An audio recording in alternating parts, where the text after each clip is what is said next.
तुम थक गए हो, बिल्कुल थक गए हो। और सबसे बुरी बात यह है कि तुम्हें लगता है सिर्फ तुम ही थक रहे हो, बाकी सब चल रहे हैं और तुम बस रुक गए हो। ये फीलिंग ये बहुत रियल है। जब देखो तब लगता है कि लाइफ में कुछ हो ही नहीं रहा। दोस्त आगे बढ़ रहे हैं, सपने अधूरे पड़ रहे हैं, और तुम वहां खड़े हो जहां पिछले साल थे। लेकिन आज हम बात करेंगे एक ऐसी चीज की जो शायद तुम्हें किसी ने कभी बताई नहीं। ये थकान, ये फेलियर नहीं है। ये ग्रोथ का साइन है। हाँ, और अगर तुम यहाँ तक सुन रहे हो तो शायद ये एपिसोड तुम्हारे लिए ही है। पता है, मैं रोज देखता हूं अपने आसपास, लोग टायर्ड हैं, फिजिकली नहीं, मेंटली टायर्ड। बिल्कुल। सुबह उठते हैं, काम करते हैं, रात को सो जाते हैं, रिपीट। बस यही लूप चल रहा है और बीच में कहीं कहीं खो गया है वो एक्साइटमेंट। वो सपने जिनके लिए हम निकले थे, वो अब सिर्फ फोन के नोट्स में रह गए हैं। कभी कभी रात को याद आते हैं और फिर सुबह रियलिटी आ जाती है। और सबसे मुश्किल बात ये होती है कि तुम्हें कंपेयर करना पड़ रहा है। सोशल मीडिया स्क्रॉल करो, कोई अब्रॉड चला गया, किसी की शादी हो गई, किसी ने घर खरीद लिया। और तुम सोचते हो मैं क्या कर रहा हूँ, मैं यहाँ क्यों अटका हुआ हूँ। एग्जैक्टली ये सवाल बहुत भारी हो जाता है। और फिर शुरू होता है सेल्फ डाउट। शायद मैं केपेबल नहीं हूँ, शायद मैंने कुछ गलत चूज कर लिया, शायद शायद मैं ही प्रॉब्लम हूँ। लेकिन सोचो जरा, क्या सच में तुम प्रॉब्लम हो, या फिर ये एक फेज है जो सबको आता है लेकिन कोई बोलता नहीं। ये बात सोचने वाली है। मुझे एक कहानी याद आई। एक लड़की थी, रिया, 26 साल की। इंजीनियरिंग डिग्री कंप्लीट की थी, कोडिंग सीखी, प्रोजेक्ट्स बनाए, इंटरव्यूज दिए, लेकिन कुछ क्लिक नहीं हो रहा था। मतलब रिजेक्शंस। हाँ, एक के बाद एक। 2 साल हो गए थे ग्रेजुएशन को, और वो अभी भी घर पर बैठ के एप्लीकेशंस भेज रही थी। उसकी स्कूल फ्रेंड्स की स्टोरीज देखती थी, वकेशंस, प्रमोशंस, एंगेजमेंट फोटोज। दर्द होता होगा। बहुत। वो चुप रहने लगी, फैमिली गैदरिंग्स में नहीं जाती थी क्योंकि पता था लोग पूछेंगे, बेटा क्या कर रही हो आजकल। और उसके पास कोई प्राउड आंसर नहीं था। ये साइलेंस, ये बहुत फेमिलियर लग रहा है। जब तुम्हारे पास बताने के लिए कुछ नहीं होता तो तुम खुद को छुपा लेते हो। बिल्कुल। एक दिन उसकी माँ ने उससे पूछा, बेटा तुम ठीक हो, तुम्हें कुछ चाहिए। और वो कहने लगी, माँ मैं बस थक गई हूँ, मुझे लगता है मैं केपेबल ही नहीं हूँ, शायद मैंने गलत फील्ड चूज कर ली। मतलब उसने हार मान ली थी। ऑलमोस्ट। लेकिन उसकी माँ ने कुछ कहा जो शायद हमें भी समझना चाहिए। उसने कहा, बेटा थक जाना और हार जाना अलग चीज़ है। तुम थकी हो तो रेस्ट लो, लेकिन ये डिसाइड मत करो कि तुम केपेबल नहीं हो। वाह, इतनी सिंपल बात लेकिन कितनी पावरफुल। हाँ, और उसके बाद रिया ने एक डिसीजन लिया।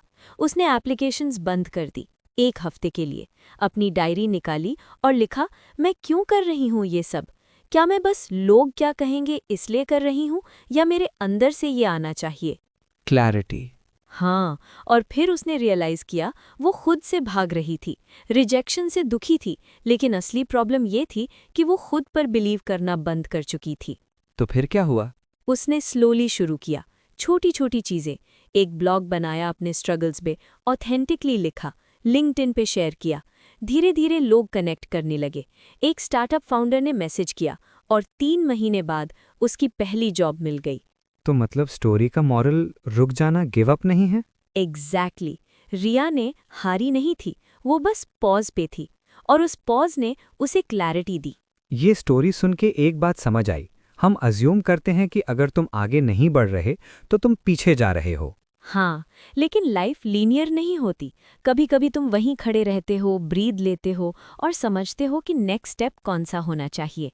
मतलब थकान वो एक्चुअली रिफ्लेक्शन का टाइम है। बिल्कुल। सोचो, अगर तुम हमेशा भाग रहे हो तो कभी सोचा ही नहीं कि किस तरफ जा रहे हो। ये थकान तुम्हें रोक रही है ताकि तुम देख सको। ये पर्सपेक्टिव है।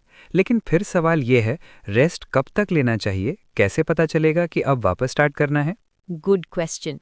देखो, रेस्ट और एस्केप में फर्क होता है। मतलब रेस्ट मतलब तुम अपने आप को रिचार्ज कर रहे हो, तुम सोचने के लिए स्पेस दे रहे हो, तुम खुद से ऑनेस्ट हो रहे हो। लेकिन एस्केप मतलब तुम रियलिटी से भाग रहे हो, तुम डिस्ट्रैक्शंस में खो रहे हो, सोशल मीडिया बिंजेस, टॉक्सिक हैबिट्स। तो फिर फर्क कैसे पता चले। अपने आप से पूछो, जब मैं ये कर रहा हूँ इसके बाद मैं बेटर फील करता हूँ या वर्स? अगर रेस्ट के बाद तुम क्लियरर और कामा फील करते हो तो वो रेस्ट है। अगर नंबनेस और गिल्ट है तो वो एस्केप है। Simple test. और एक बात जो मैं ऐड करूंगा, स्ट्रांग लोग भी थक जाते हैं। ये बहुत इंपॉर्टेंट पॉइंट है। हमें लगता है कि स्ट्रांग होने का मतलब हमेशा मोटिवेटेड रहना है, हमेशा एनर्जेटिक रहना है, हमेशा प्रोडक्टिव रहना है। लेकिन रियल स्ट्रेंथ ये है कि तुम अपनी वीकनेस एक्सेप्ट कर लो। एग्जैक्टली जब तुम कहते हो यार मैं थक गया हूँ, तो वो वीकनेस नहीं है, वो ऑनेस्टी है। तुम्हें पता है तुम्हारी लिमिट्स क्या हैं, तुम्हें पता है तुम्हें क्या चाहिए। और अगर तुम इसे छुपा रहे हो, अगर तुम टॉक्सिक पॉजिटिविटी के पीछे छुप रहे हो, तो ये ज़्यादा डेंजरस है। बिल्कुल। फेक स्माइल लगा के दुनिया को दिखाना कि सब ठीक है, जबकि अंदर से तुम टूट रहे हो, ये ब्रेवरी नहीं है, ये डिनायल है। तो फिर सोल्यूशन क्या है? अगर हम थक गए हैं तो क्या करें? पहली चीज, एक्सेप्ट करो। बोलो कि हाँ मैं थका हुआ हूँ और ये ओके है। मतलब रेजिस्टेंस मत करो। हाँ, जितना तुम रेजिस्ट करोगे उतना बर्डन बढ़ेगा। जैसे अगर तुम हैवी बैग उठाए हो और तुमसे कोई कहता है अरे रुकना मत, चले जाओ, तो क्या होगा? तुम गिर जाओगे इवेंचुअली। एग्जैक्टली। लेकिन अगर तुम कहते हो यार 1 मिनट मैं बैग रखता हूँ, सांस लेता हूँ, फिर उठाता हूँ, तो तुम लंबी रेस जीत सकते हो। तो बेसिकली रेस्ट करना स्ट्रैटेजी है, वीकनेस नहीं। हाँ। दूसरी बात, अपने आप से ऑनेस्ट हो जाओ। क्या तुम्हें सच में ये करना है या लोग क्या कहेंगे इसलिए कर रहे हो? ये बड़ी बात है। कई बार हम किसी और की जिंदगी जी रहे होते हैं। सही कहा। पेरेंट्स का प्रेशर, सोसाइटी की एक्सपेक्टेशंस, दोस्त क्या सोचेंगे, ये सब तुम्हारे डिसीजंस को ड्राइव कर रहे होते हैं। और फिर एक दिन तुम थक जाते हो, क्योंकि ये रेस तुम्हारी ही नहीं थी। तो क्लैरिटी कैसे लाएं? सिंपल। अपने आप से पूछो, अगर मुझे किसी को प्रूव नहीं करना होता, अगर पैसा ऑलरेडी होता, अगर लोग कुछ भी सोच सकते हैं, तो मैं क्या करना चाहता हूँ? ये क्वेश्चन गेम चेंजर है। हाँ, क्योंकि इससे तुम्हें अपनी रियल डिज़ायर्स पता चलती हैं। और फिर तीसरी चीज़, स्मॉल स्टेप्स। स्मॉल स्टेप्स मतलब ये मत सोचो कि कल से मैं सुपर हीरो बन जाऊंगा। नहीं, बस आज एक छोटी सी चीज़ करो। एक फ़ोन कॉल, एक ईमेल, एक पेज लिखना, एक workout. Consistency over intensity. Exactly. क्योंकि जब तुम छोटी चीज़ें करते हो तो डोपामीन मिलता है। तुम्हें लगता है ओह मैं केपेबल हूँ, मैं कर सकता हूँ। और यही फीलिंग तुम्हें आगे ले जाती है। हाँ, और चौथी बात, स्टॉप कंपेयरिंग। ये सबसे मुश्किल है। आई नो, लेकिन समझो तुम्हें सिर्फ हाईलाइट रील दिख रही है। तुम्हें नहीं पता कि उस इंसान ने क्या सैक्रिफाइस किया, कितने फेलियर्स फेस किए, कितनी नाइट्स सोए नहीं। मतलब जो तुम्हें परफेक्ट लग रहा है वो भी अपनी लड़ाई लड़ रहा है। एग्जैक्टली। तुम्हारी जर्नी तुम्हारी है, तुम्हारा टाइमलाइन तुम्हारा है। अगर तुम्हें लगता है तुम लेट हो, तो सोचो लेट फॉर वॉट? लाइफ कोई रेस नहीं है जिसमें पहले नंबर पे आना जरूरी है। हाँ, सक्सेस का मतलब सबके लिए अलग होता है। बिल्कुल। और अगर अभी भी तुम्हें लगता है कि तुम केपेबल नहीं हो, तो याद रखो तुम अभी तक सर्वाइव कर रहे हो। इतना भारी दिल लेकर, इतने डाउट्स लेकर, इतनी थकान लेकर, फिर भी तुम यहाँ हो। ये अपने आप में एक अचीवमेंट है। हाँ, तुम स्ट्रॉन्गर हो देन यू थिंक। अगर आप यहाँ तक सुन रहे हैं तो शायद ये बातें आपको टच कर रही हैं। शायद आप भी कुछ ऐसे फेज से गुजर रहे हैं। और हमें ये बताना ज़रूरी था कि तुम अकेले नहीं हो। बहुत लोग हैं जो ऐसे ही महसूस कर रहे हैं, बस कोई ओपनली बोलता नहीं। तो बस थोड़ा और सुन लो एंड तक, क्योंकि अगले कुछ मिनट्स में शायद कुछ ऐसा सुन लो जो तुम्हारा पर्सपेक्टिव बदल दे। तो अब बात करते हैं होप की, क्लैरिटी की, अपने आप को फिर से ट्रस्ट करने की। देखो, आज तुम्हें कोई मैजिक सोल्यूशन नहीं मिलेगा, लाइफ ओवरनाइट चेंज नहीं होगी, लेकिन एक चीज़ ज़रूर हो सकती है। तुम्हारा नज़रिया बदल सकता है। हाँ, तुम डिसाइड कर सकते हो कि ये थकान मुझे डिफाइन नहीं करेगी, ये मेरे लिए एक फेज़ है। और फेजेस वो चेंज होते रहते हैं। कभी तुम नीचे हो, कभी तुम ऊपर, लेकिन जो कांस्टेंट है वो तुम हो, तुम्हारी ऑथेंटिसिटी, तुम्हारी ऑनेस्टी। तो कल सुबह जब उठोगे तुम्हें कोई बड़ा मोटिवेशन नहीं चाहिए, बस एक सिंपल थॉट चाहिए। आज बस एग्जिस्ट करूंगा, बस ब्रीद लूंगा, बस छोटी सी चीज करूंगा, और वो काफी है।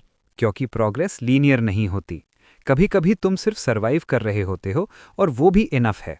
हाँ, तुम अभी भी केपेबल हो, बस तुम्हें थोड़ा वक्त चाहिए, थोड़ा पेशेंस चाहिए।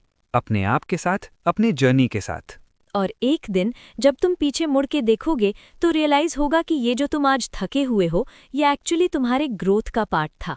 ये वो फेज था जहां तुमने खुद को समझा, जहां तुमने अपने रियल डिजायर्स देखे, जहां तुमने फेक रेस छोड़ के अपनी जर्नी पकड़ी।